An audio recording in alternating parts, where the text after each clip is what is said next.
معمول داشتم تو یوتیوب سرچ می‌زدم که ببینم چه خبره که یهو یه نوتیف برام اومد. یکی از دوستای قدیمیم این پیام برام فرستاد. پیامو که باز کردم خیلی همه چی عجیب‌تر شد. برام نوشته بود که سارا یه دختری تو یکی از محل‌ها زندگی میکنه، تو یکی از روستاهای خیلی قدیمی. داستان زندگیش خیلی عجیب و غریبه. میگن که توی خونه با یک چیزی زندگی میکنه که اصلا مشخص نیست چیه و سال‌هاست درگیر این موضوع شده. میتونم اوکیش کنم که بری اونجا و ویدیو یوتیوب بگیری. تصمیم گرفتم که این موضوع رو با سعید در میون بذارم و وقتی که به سعید گفتم اونم موافقتشو داد و دیگه تصمیم گرفتیم که واقعا این کار انجام بدیم. خب بچه‌ها، همونطور که شما الان دیدین ما حدود نیم ساعت پیش همچین اتفاقی برام افتاد. یعنی من داشتم یه سری چیزا رو چک می‌کردم که بریم برای یه رکورد یک ویدیو دیگه که این پیام برای من اومد و به دوستم زنگ زدم و اینو با سعید در میون گذاشتم و الان ما ازش اجازهشو گرفتیم. یعنی با دخترم صحبت کردیم، گفته که اصلا نمیتونه تصویرشو نشون بده ولی به ما اجازهشو داده که دوربین ببریم و تو خونه ازش فیلم بگیریم. از یه طرفم خیلی دو دلم، نمیدونم برم نرم، بریم نریم، چیکار کنیم، یا اصلا من کلا به این چیزا اعتقاد ندارم واقعا. من واقعا به این چیزا اعتقاد بارها گفتم و بارها هم دقیقاً این نه، ولی خب یه چیزایی مثل این من پیش اومده. نه خواهرم چرا اعتقاد نداره، حتما باید برای خودش بیاد.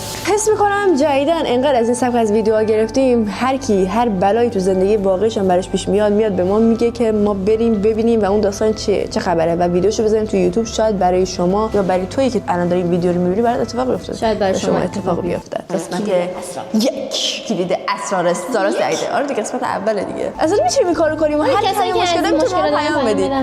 من میترسم دونه همین بشه یه سری دعانویس و داستانشو تعریف کنیم. اصلا چرا دعانویس شدن؟ نمی‌دونم. نه واقعا بریم بشه یه دعانویس و بگیم که آقا چرا تو دعانویس شدی؟ اصلا هدفت از اینکه دعانویس شدی واقعا چیه؟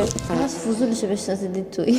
خب بچه‌ها ما الان ساعت چند؟ 6 و قرار ساعت 9:30 شب بریم به اون خونه و حدودا فکر کنم نیم ساعت دیگه یا 40 دقیقه دیگه برسیم.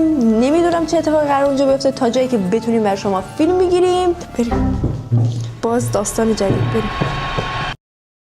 یه خونه خیلی قدیمی با یک بنای خیلی قدیمی. مشخص بود که این خونه حداقل واسه 60-70 سال پیشه. دور تا دور خونه کلی خونه بود ولی انگار کسی اونجا زندگی نمی‌کرد. وارد خونه شدیم تمام وسایل خونه انقدر قدیمی بود که بوی کهنگی میداد. یه حس خیلی بدی تو خونه داشتیم. چه خوشش نیاد از خونش فیلم بگیریم. خدا قدیمی الان بریم داخلی. واقعا نمیخوام برم. بار هزارمین باره داره میریم خونه یه جنس عجیب داره این خودمون شخص اینجا داره زندگی میکنه و اصلا کلا این منطقه خیلی عجیبه و خیلی ترسناکه. از همه جاش انگار صدا در میاد. حالا باش هماهنگ کردیم و تا اینجا اومدیم باید بریم و قرار ویدیو بگیریم و قرار دوربین اونجا بذاریم. خیلی سوالات داریم، خیلی چیزای عجیبی راجع به این دختره گفتن که چرا باید خیلی عجیبه بچه‌ها واقعا میریم ببینیم.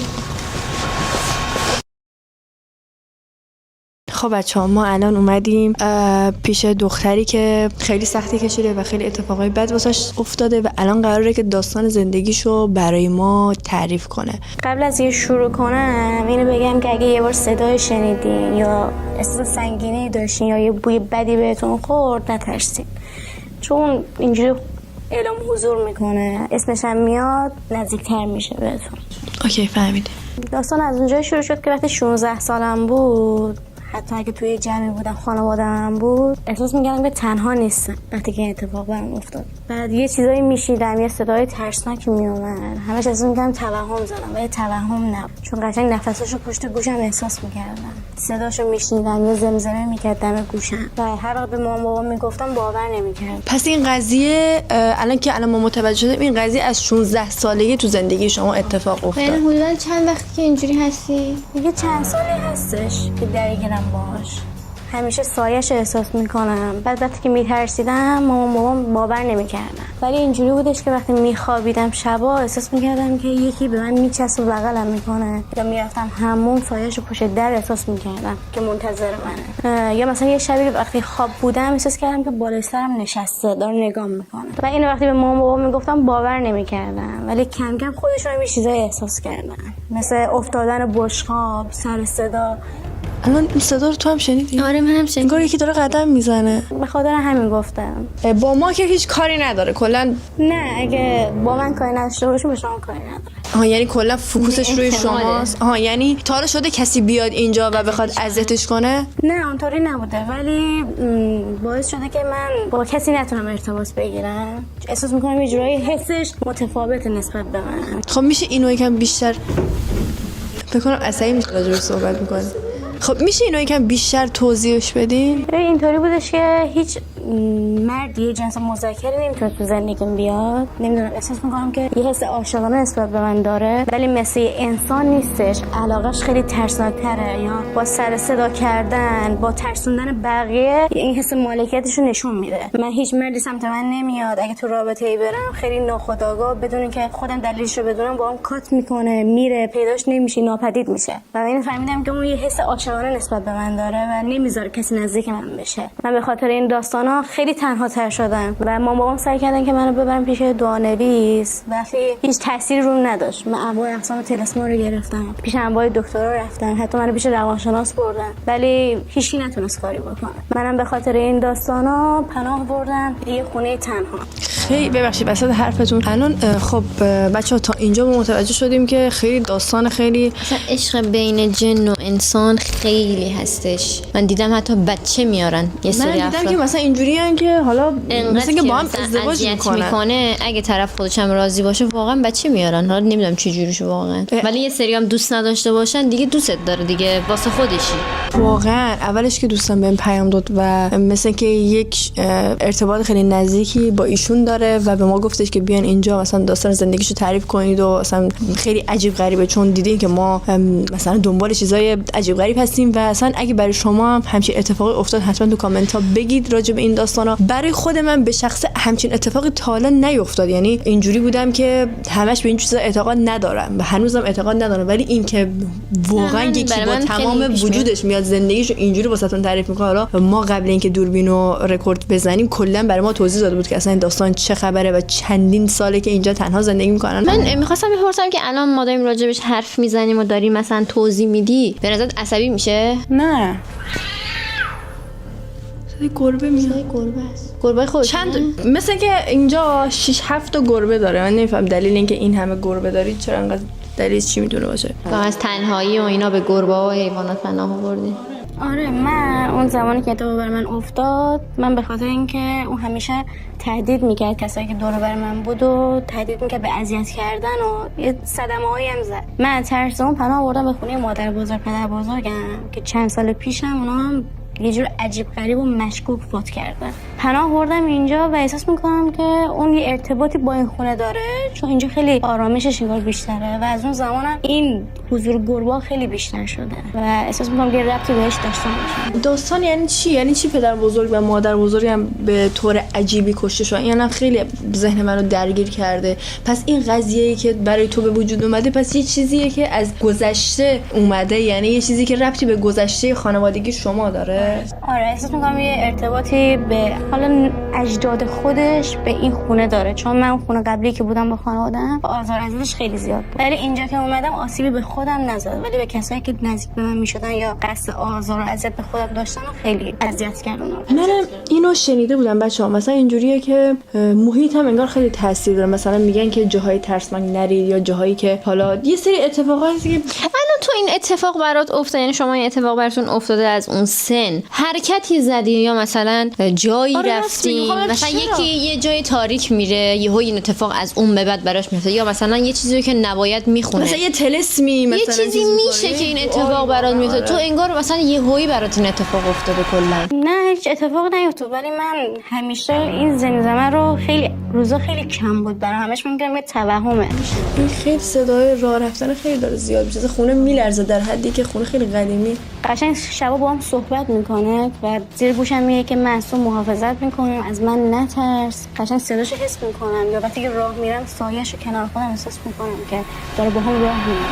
شما تو محیطی که هستی وجودشو حس میکنی؟ چجوری وجودشو حس میکنی؟ قشنگ مشخصه میتونم ببینم.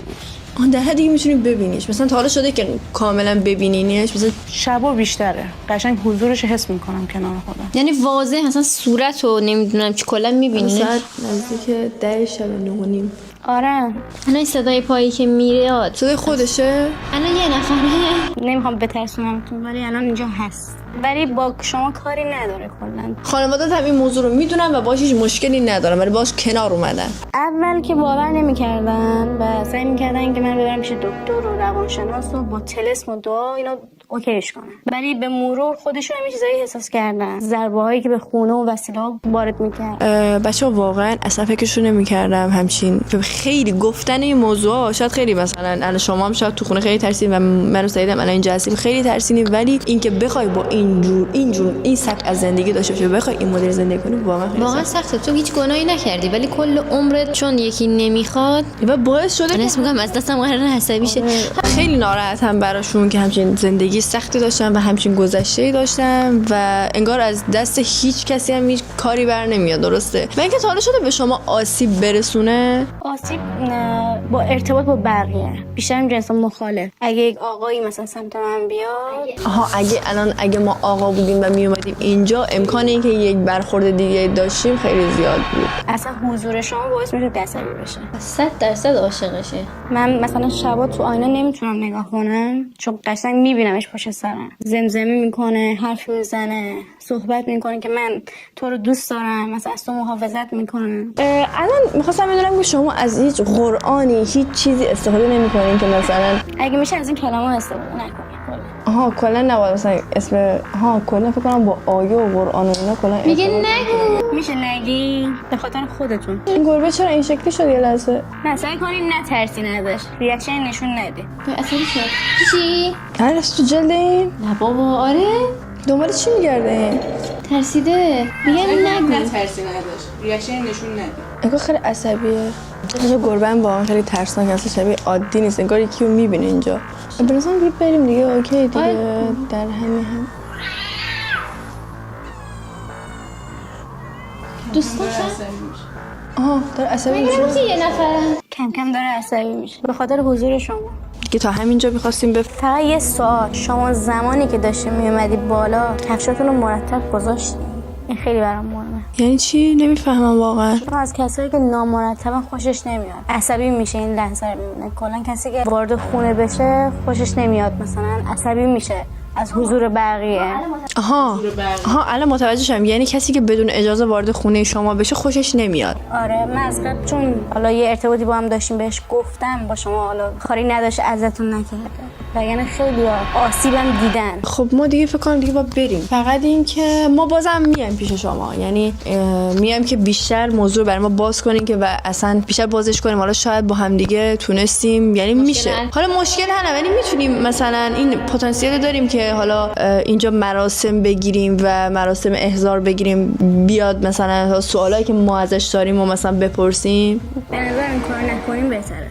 قبل از شما خیلی این کار کردن، آسیبای جدی دیدن، کلا از چیزا خیلی خوشش نمیاد، یه جور بی‌احترامی میدونه. خب قبل رفتن میخوام آخر سوال ازشون بپرسم. تا حالا شده مثلا اتفاقی افتاده که باعث بشه که شما و خانواده‌تون خیلی بترسونه؟ آره مثلا یه بار برای اینکه آرامشی مثلا داشته باشم به خاطر مشکلات یکم ازش فرار کنم، رفتم توی شهر دیگه مسافرت رفتم که به گوشم رسید مثل اینکه وقتی که من رفتم یه جوری رفته تو خواب مامانم و شروع کرده به خفه کردن مامانم و اینکه گفته که چرا این رفته یه شهر دیگه، من عاشقشم، دوستش دارم، این منو ترک کرده، باید برگرده. و مامانم داشته خفه میشد، یعنی داشت میمرد این اصلا که نجاتش دادم، به من زنگ زدم، من برگشتم و کلا اوضاع تغییر کرد از اون موقع به بعد. و همین تصمیم گرفتم که کلا بیام یه جا تنها زندگی کنم که کسی دور برم نباشه. نگاه میکنه چرا؟